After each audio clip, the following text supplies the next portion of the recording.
Every now and again, something really magical happens, and it just happened to me. Hello guys, welcome, or if you've already seen my channel before, welcome back. I am the Philadelphia Whovian, and this is a video about something I got in the mail. And it was from a person who watches my channel, and I will not give names out just in case people do not like their names to be distributed. I mean, I personally love a good shout out. I love people referencing my channel, but I know some people might not be that way. But yes, I got someone from London sent me something in the mail. He got the sense that I would just love it and that it would be something that was really special to me, and it totally, absolutely is. And I'm first going to read the letter. It came, nice big box. Or sorry, not big box. Nice big mail envelope. And he sent a letter as well with it. And I'm going to read it.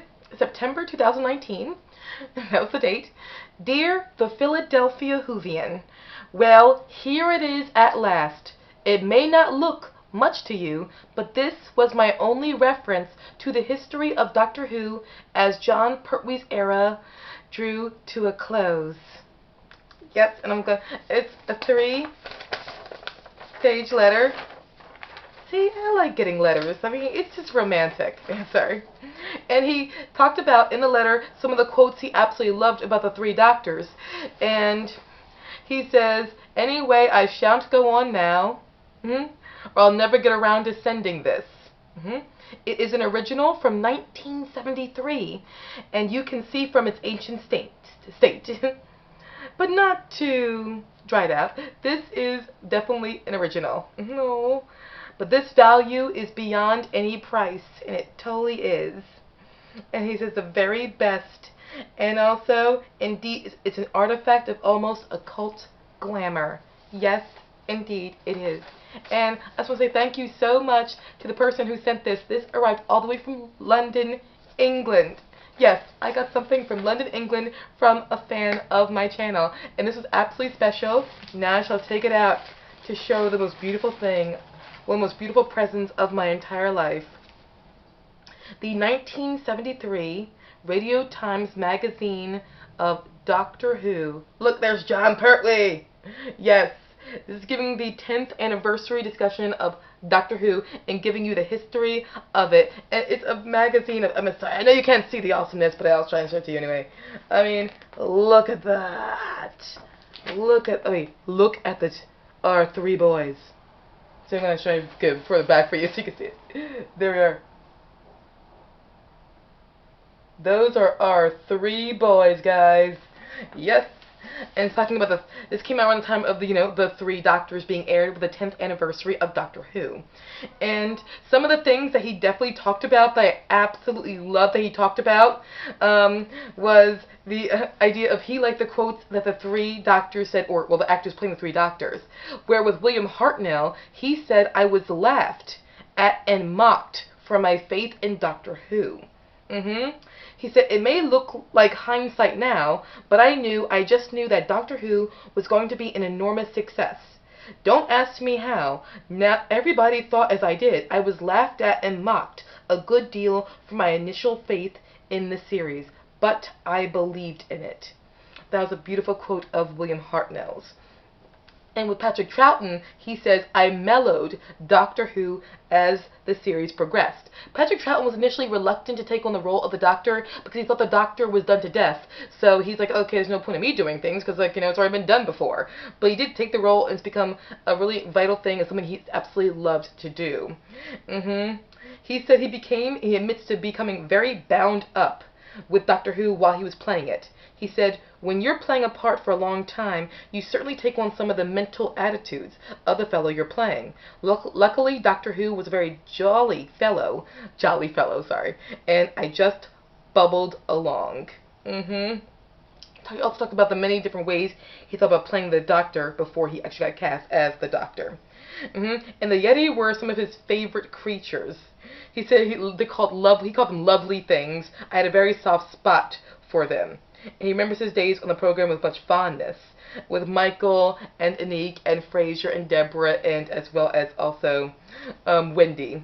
And then, here's my favorite things, is when it comes to Jon Pertwee's Doctor. His quote was, "I hadn't really found myself before Doctor Who." Yes, when he got cast into the role of the Doctor, see, the suggestion they got, because he was wondering how he should play it, and the suggestion he got from the people working on it was, play it just like yourself. But Pertwee's immediate reaction was, "Oh, that's very difficult. I don't know what me is," he says. And he said, "I hadn't really found myself before Doctor Who. I was always scared of myself." And I absolutely love that, because look at this man. I mean, look, sorry, light glare. Let's throw it back. There we go. Look at that. Look at that face. Jon Pertwee is one of those men you look at and you just automatically see someone who's like, whoa, you clearly believe in yourself. You clearly have all this confidence in who you are. I mean, he looks like a hero. He looks like one of those guys when he was a young man. He's probably very strapping and handsome. But what I like about that when he says, "I hadn't really found myself before Doctor Who, and I was afraid of myself." Jon Pertwee is showing something that a lot of us go through in life, which is we don't really fully know who we are, or we're kind of afraid of the people we are because of identity crisis. And we always sometimes look at other people and we assume they have it made. But do they? Do they? Perhaps they're just as confused as the rest of us. And it's something I noticed when it comes to a lot of, tall and handsome men, also very attractive women. We look at these pretty people and we think, oh, they clearly know who they are, or they're clearly leaders. But oftentimes when it comes to those handsome men and those beautiful women, I find out that they're actually just as confused about who they are and just as insecure with who they are as the rest of us ugly folk. And so when I heard that, I was like, oh, it's nice seeing Jon Pertwee go through that situation the same as I did.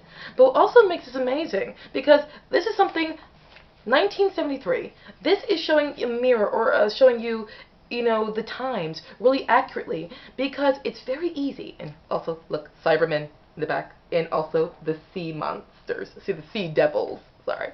Yes. However, when it comes to this, it gives you the history of all the episodes up until that point. And what has to be remembered is nowadays we look at Doctor Who and we see the history of Doctor Who. But at the time, a lot of people had never seen certain episodes of Doctor Who because they weren't around to see them.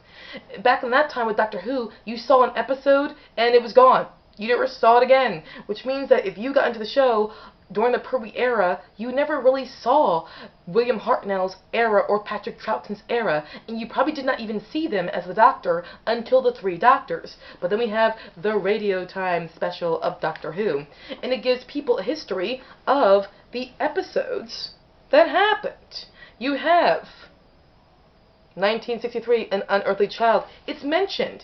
And then this is also too important to remember at this time, where the titles we have for episodes now were not the name of episodes back then.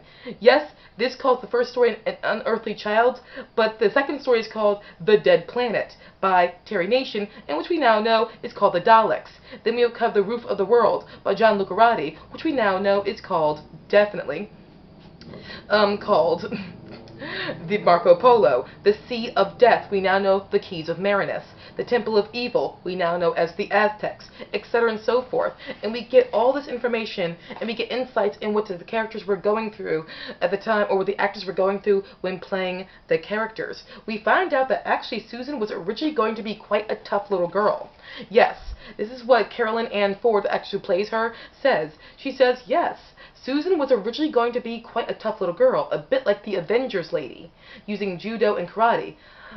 Then they decided they wanted me to be a normal teenage girl so that other teenage girls could identify with me. But I was allowed to keep my scientific mind. And then we see, of course, more information on more stories, like we have The Slave Traders. That was the title that was given, but we now know it as The Romans. And we get explanation of the Daleks, and we get Peter Purves, I believe his name, actor who played Steve Taylor, talking about his time on the show. And he kind of didn't like how his character ended up. And we get, again, talk about the show in 1966, War of God. We got that, and that I believe was actually The Massacre. And then we got The Steel Sky, which I believe might have been The Ark. Then we get also Anique Wills talking about her time as Polly. Yes, and I like Anique Wills as Polly. I really do.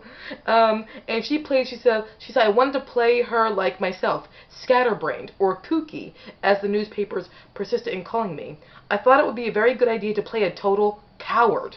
Yes, Anique Wills, the actress, says she liked playing like a total coward.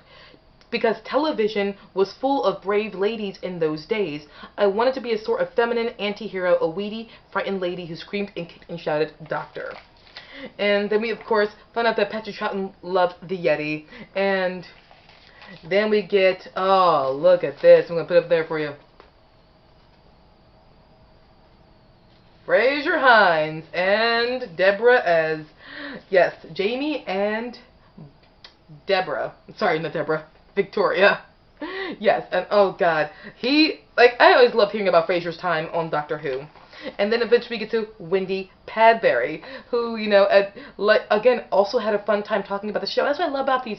These all actors do talk about how they really had a fun time on the show, and how sometimes they reinvented themselves through Doctor Who. Like, for example, Carolyn John. Oh, and look at this beautiful picture of the Brigadier with Carolyn John. Look at that. That's beautiful. It is. And it turns out to be taken seriously, or taken differently, not seriously. Carolyn John was always taken seriously as an actress, but taken differently, it turns out Carolyn John, she actually did a picture of herself wearing a bikini. So people started looking at her differently, and she got different roles than the roles she had gotten before. And then there was Jo Grant, who, I love you, Jo. She's like, I admit, I kind of ended almost the same way I began with her. And she kind of sprained her ankle, or very soon into getting cast as Jo. And she said, I looked around frightened all the time, so it helped me get the part. And I love that about her. And then it ends with talking about, yes, the new season, where we get Sarah Jane Smith. But also has another story in here about the Daleks, written by Terry Nation, called We Are the Daleks. This was a glimpse of history for me, and it's a moment in time that I absolutely love knowing about, and I love owning. This is one of the best things I've ever gotten in my entire life, so I thank you so much, so very much, for this gift to the person who sent it to me. I love it, and also the fact that it came from London is just also very special, because you gotta understand, for a while, when it came to us Americans on YouTube, every now and again, you come across, for a while, every now and again, a British person who thought it made you feel bad for being an American. Sorry bringing that up, but it's just true. And then I felt so isolated for a time, feeling like I was, maybe considered unequal for being an American amongst Doctor Who, fandom for being an American. And then every now and again, but then gradually more people began to come to my channel who were from Britain, and I felt like I wasn't hated. And that was very nice. In fact, I even did a video before people from Britain began to comment on my channel about how I didn't know about how Brits really saw us Americans. So I wanted to know, what did y'all feel about us? Did y'all even hate us? And I did a video on it, but I did not ever publish that video because I was afraid how people would respond to it, even though I was just asking about Brits' feelings towards us Americans. And I don't know if you guys even want me to do that video to see where my mindset was going, but it's because of people like you that I began to feel, no, this is just certain people on YouTube who didn't like me for being an American, and you know what, there are others who just don't care. So, thank you so very much, and this was wonderful, I love it, and guys, this was great, I'm so happy, and oh, guys, so, have you ever seen this magazine before? If you haven't, it is a beautiful moment in Doctor Who history. Lets us get a glimpse of what was going on, sometimes before some of our times. Guys, thank you so much. I love you guys. I love the person who sent this. You were wonderful, and I'll talk to you guys again very soon. Bye, guys.